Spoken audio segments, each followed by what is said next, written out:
ഇന്ത്യയുടെ ചരിത്രത്തിൽ ഇത്രയും ബ്രില്യൻ്റ് ആയിട്ടുള്ള ഒരു ഭരണാധികാരി ഇതിനു മുമ്പ് ഉണ്ടായിട്ടില്ല.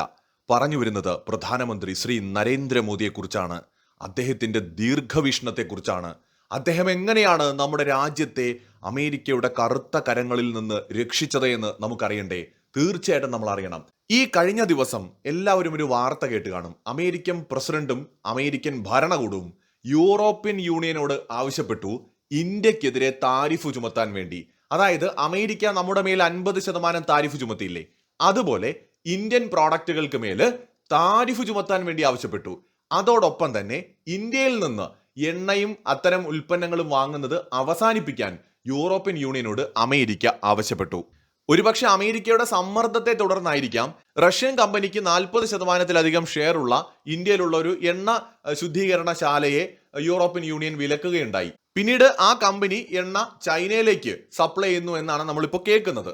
അത്രയും മാത്രമേ യൂറോപ്യൻ യൂണിയൻ ചെയ്തിട്ടുള്ളൂ. അമേരിക്ക ചെയ്തതുപോലെ താരിഫ് ഇന്ത്യയുടെ മേൽ ചുമത്തിയിട്ടില്ല. ശരിക്കും അമേരിക്കൻ സമ്മർദ്ദത്തിന് വഴങ്ങി യൂറോപ്പ് ഇന്ത്യയുടെ മേൽ താരിഫ് ചുമത്തേണ്ടതാണ്.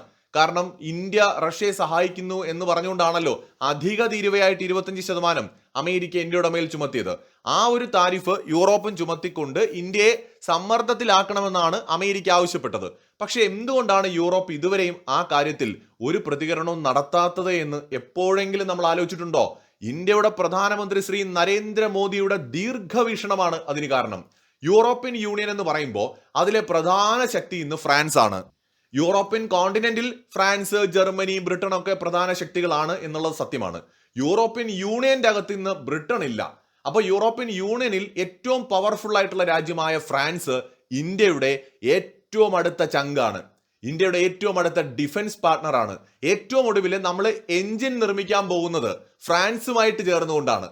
5ാം തലമുറ യുദ്ധവിമാനത്തിന് ആവശ്യമായ തദ്ദേശീയമായ എഞ്ചിൻ ഇന്ത്യയും ഫ്രാൻസും ചേർന്നാണ് വികസിപ്പിക്കുന്നത്. അത്രയും തീവ്രമായ ബന്ധം ഇന്ത്യയും ഫ്രാൻസും തമ്മിലുണ്ട്. ഈ തരത്തിൽ ഇന്ത്യ ഫ്രാൻസ് ബന്ധം ശക്തമാക്കുന്നതിന് തുടക്കമിട്ടത് അടൽ ബിഹാരി വാജ്പേയി ആണ്. അദ്ദേഹത്തിന് ശേഷം പ്രധാനമന്ത്രി നരേന്ദ്രമോദി വന്നപ്പോൾ യൂറോപ്പിൽ ആദ്യം പരിഗണന കൊടുത്തത് ഫ്രാൻസിനായിരുന്നു. കാരണം ഇന്ത്യക്കെതിരെ അധിക ഉപരോധങ്ങളൊന്നും ഏർപ്പെടുത്തിയിട്ടില്ലാത്ത ഒരു യൂറോപ്യൻ രാജ്യമാണ് ഫ്രാൻസ്. അങ്ങനെ ഒരു ട്രാക്ക് റെക്കോർഡ് ഫ്രാൻസിനുണ്ട്. എല്ലാ കാലത്തും ഇന്ത്യയോട് ഒരു ചെറിയ താല്പര്യം ഫ്രാൻസിനുണ്ടായിരുന്നു. ഇത് മനസ്സിലാക്കിയ പ്രധാനമന്ത്രി ഫ്രാൻസുമായിട്ട് ഏറ്റവും മികച്ച ഒരു ഡിഫൻസ് റിലേഷൻഷിപ്പ് കെട്ടിപ്പൊക്കി. റഷ്യ കഴിഞ്ഞാൽ ഇന്ന് ഇന്ത്യയുടെ ഏറ്റവും പ്രധാനപ്പെട്ട ഒരു ഡിഫൻസ് പാർട്ണർ എന്ന് പറയുന്നത് ഫ്രാൻസ് ആണ്. റഫേൽ യുദ്ധവിമാനങ്ങൾ ഉൾപ്പെടെ നമ്മൾ ഫ്രാൻസിൽ നിന്നാണ് വാങ്ങുന്നത്. അപ്പോൾ ഇന്ത്യക്കെതിരായ ഏതൊരു നീക്കത്തെയും തടയുന്നതിൽ യൂറോപ്പില് ആദ്യം മുന്നിൽ നിൽക്കാൻ പോകുന്നത് ഫ്രാൻസ് ആണ്. അത് ദീർഘവീക്ഷണത്തോടെയുള്ള ഇന്ത്യൻ പ്രധാനമന്ത്രിയുടെ ബ്രില്യൻസ് തന്നെയാണ്. ഇനി രണ്ടാമത്തെ കാര്യം, യൂറോപ്പ് എന്ന് പറയുന്ന ഭൂഖണ്ഡത്തിൽ നമുക്കെതിരെ തിരിയാൻ സാധ്യതയുള്ള മറ്റൊരു രാജ്യമായിരുന്നു ബ്രിട്ടൻ. ആ ബ്രിട്ടനുമായിട്ടുള്ള ബന്ധം നയതന്ത്ര തലത്തിൽ ഉയർത്തിക്കൊണ്ടുവന്ന മോദി ഏറ്റവും ഒടുവില് ബ്രിട്ടനുമായിട്ട് സ്വതന്ത്ര വ്യാപാര കരാർ ഒപ്പിട്ടുകൊണ്ട് ചരിത്രപരമായ ഒരു തീരുമാനം കൂടി എടുത്തു. ഇതിലൂടെ ബ്രിട്ടൻ ഇന്ത്യക്കെതിരെ വരാനുള്ള സാധ്യതയാണ് നരേന്ദ്രമോദി എന്നേക്കുമായി അടച്ചിട്ടത്. അമേരിക്കയുടെ സമ്മർദ്ദം ഫലിക്കാത്തതിന്റെ കാരണങ്ങളാണ് നമ്മൾ ഈ പറയുന്നത്.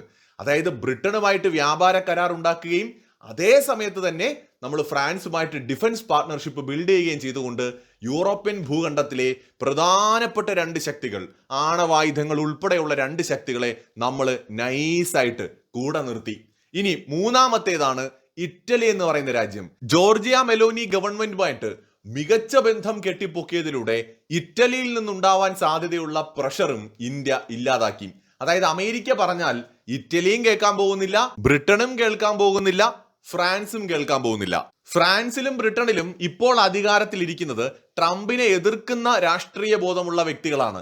അവരതുകൊണ്ട് തന്നെ ട്രംപ് പറയുന്നത് കേൾക്കാനേ പോകുന്നില്ല. ഇന്ത്യയുമായിട്ടുള്ള റിലേഷൻ കൂടുതൽ മെച്ചപ്പെടുത്തുകയും ചെയ്യും. നെതർലൻഡുമായിട്ട് ഇന്ത്യക്ക് അടുത്ത ബന്ധമാണുള്ളത്, ഭയങ്കരമായ ബന്ധം. നെതർലൻഡിന്റെ ഭരണകൂടം ഇന്ത്യയെ UN രക്ഷാസമിതിയിൽ സ്ഥിരാംഗമാക്കണമെന്ന് പലതവണ പ്രസിഡന്റും പ്രധാനമന്ത്രിയും ഒക്കെ പറഞ്ഞിട്ടുണ്ട്. പോർച്ചുഗലില് വളരെ അടുത്ത ബന്ധം ഇന്ത്യയുമായി പുലർത്തുന്ന രാജ്യമാണ്. അവിടത്തെയും പ്രധാനപ്പെട്ട നേതാക്കളെല്ലാം ഇന്ത്യയെ UN രക്ഷാസമിതിയിൽ സ്ഥിരാംഗമാക്കണമെന്ന് പറഞ്ഞിട്ടുണ്ട്. ഗ്രീസുമായിട്ട് വളരെ തന്ത്രപരമായ ഒരു റിലേഷൻ ബിൽഡ് ചെയ്തുകൊണ്ടിരിക്കുകയാണ്. ഗ്രീസിന് തുർക്കിയുടെ ഭാഗത്ത് നിന്ന് വലിയ ഒരു ഭീഷണിയുണ്ട്. അവിടെ ഇന്ത്യ ഗ്രീസ് ഡിഫൻസ് പാർട്ണർഷിപ്പാണ് ആഗ്രഹിക്കുന്നത്. അപ്പൊ ഗ്രീസുമായിട്ട് വളരെ തന്ത്രപരമായ ഒരു ബന്ധം ഇന്ത്യ ഡെവലപ്പ് ചെയ്തെടുക്കുകയാണ്. അത് മാത്രമല്ല, ഗ്രീസും തുർക്കിയും തമ്മിലുള്ള പ്രധാന ഫൈറ്റിന് കാരണമായിട്ടുള്ള മെഡിറ്ററേനിയൻ കടലിൽ സ്ഥിതി ചെയ്യുന്ന നമ്മുടെ സൈപ്രസ് എന്ന് പറയുന്ന രാജ്യമുണ്ടല്ലോ, ആ സൈപ്രസ് എന്ന് പറയുന്ന രാജ്യവുമായിട്ടും ഇന്ത്യ ബന്ധം മെച്ചപ്പെടുത്തുകയും സൈപ്രസിന്റെ വിഷയത്തിൽ ഗ്രീസിനൊപ്പം ഇന്ത്യ നിലപാടെടുക്കുകയും ചെയ്തു. അപ്പൊ ഗ്രീസും ഇന്ത്യക്കെതിരായിട്ട് യൂറോപ്യൻ യൂണിയനിൽ ഒരിക്കലും നിൽക്കാൻ പോകുന്നില്ല. അപ്പൊ വളരെ പ്രധാനപ്പെട്ട രാജ്യങ്ങളെയൊക്കെ ഇന്ത്യ എങ്ങനെയാണ് കൂടെ നിർത്തിയിരിക്കുന്നത് നോക്കണം.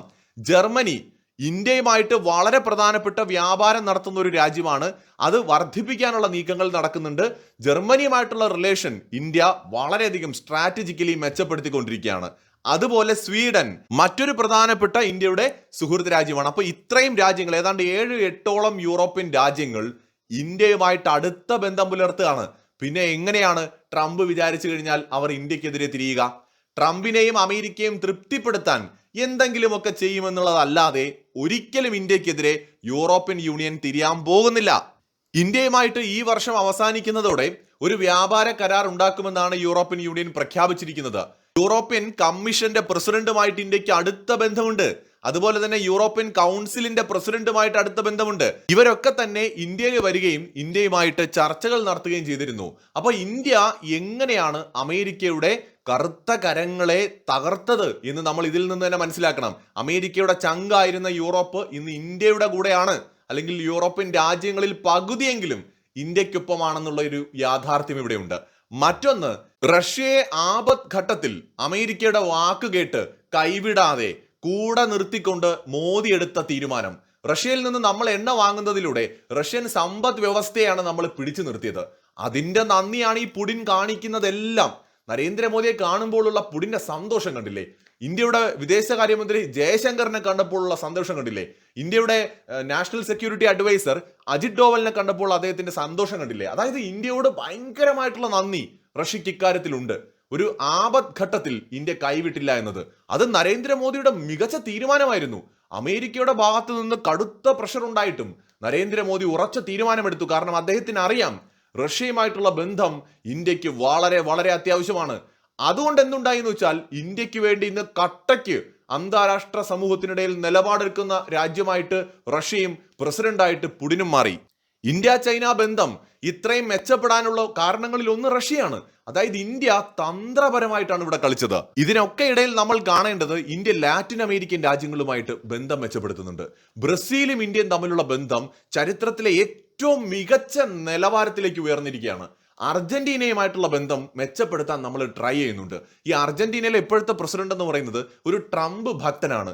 പക്ഷെ എന്നിട്ടും നമ്മൾ അർജന്റീനയുമായിട്ട് വളരെ മികച്ചൊരു റിലേഷൻ ബിൽഡ് ചെയ്യാനായിട്ട് ട്രൈ ചെയ്തുകൊണ്ടിരിക്കുകയാണ്. അതുപോലെ തന്നെ ആഫ്രിക്കൻ രാജ്യങ്ങളുമായിട്ടുള്ള ബന്ധം ഇന്ത്യ മെച്ചപ്പെടുത്തുകയാണ്. കരീബിയൻ രാജ്യങ്ങളുമായിട്ടുള്ള ബന്ധം മെച്ചപ്പെടുത്തുകയാണ്. സൗത്ത് ഈസ്റ്റ് ഏഷ്യൻ രാജ്യങ്ങളുമായിട്ടുള്ള ബന്ധം മെച്ചപ്പെടുത്തുകയാണ്. അങ്ങനെ ഇന്ത്യയുടെ പ്രധാനമന്ത്രി ദീർഘവീക്ഷണത്തോടു കൂടി പ്രവർത്തിച്ചത് കൊണ്ടാണ് അമേരിക്കയുടെ 50% താരിഫ് ഇന്ത്യ അങ്ങനെ ഭയാനകമായിട്ടൊന്നും ബാധിക്കാതെ പോയത്. മാത്രമല്ല, ഇവിടെ പലരും പറഞ്ഞു പ്രചരിപ്പിക്കുന്നത് പോലെ ഇന്ത്യ എക്സ്പോർട്ട് ചെയ്യുന്നതിന്റെ 40% ഒക്കെ അങ്ങ് അമേരിക്കയിലോട്ടാണെന്നൊക്കെ തള്ളുന്നുണ്ട്. വെറുതെയാണ്. 10-17%, ഒരു 17% കണക്കാക്കാം. അത്ര മാത്രമേ നമ്മൾ അമേരിക്കയിലോട്ട് എക്സ്പോർട്ട് ചെയ്യുന്നുള്ളൂ. ഞാൻ അതിനെക്കുറിച്ച് വിശദമായ ഒരു വീഡിയോ ചെയ്യാം. അമേരിക്കൻ മാർക്കറ്റ് ചെറുതാണെന്നല്ല ഞാൻ പറയുന്നത്. പക്ഷെ അമേരിക്കൻ മാർക്കറ്റ് നഷ്ടമായാലും പിടിച്ചു നിൽക്കാൻ നമുക്ക് കഴിയുന്നതിന്റെ കാരണം തന്ത്രപരമായിട്ട് മോദി എന്ന് പറയുന്ന മനുഷ്യൻ ഉണ്ടാക്കിയെടുത്ത ബന്ധങ്ങളും അദ്ദേഹത്തിന്റെ പോളിസികളുമാണ്. അവിടെയാണ് നരേന്ദ്രമോദി ഇന്ത്യ കണ്ട ഏറ്റവും ബ്രില്യൻ്റ് ആയിട്ടുള്ള പ്രധാനമന്ത്രിയായിട്ട് മാറുന്നത്. അല്ല എങ്കിൽ നമ്മളിപ്പോ സാമ്പത്തികമായി തകർന്ന് തരിപ്പണമായി പോകേണ്ടതാണ്. കോവിഡിനെ അതിജീവിച്ച ഇന്ത്യക്ക് അമേരിക്കയുടെ ഈ താരിഫ് എന്ന് പറയുന്നത് വെറും രോമത്തിന്റെ വിലയേ ഉള്ളൂ. മറ്റൊരു വീഡിയോയുമായി വീണ്ടും വരാം.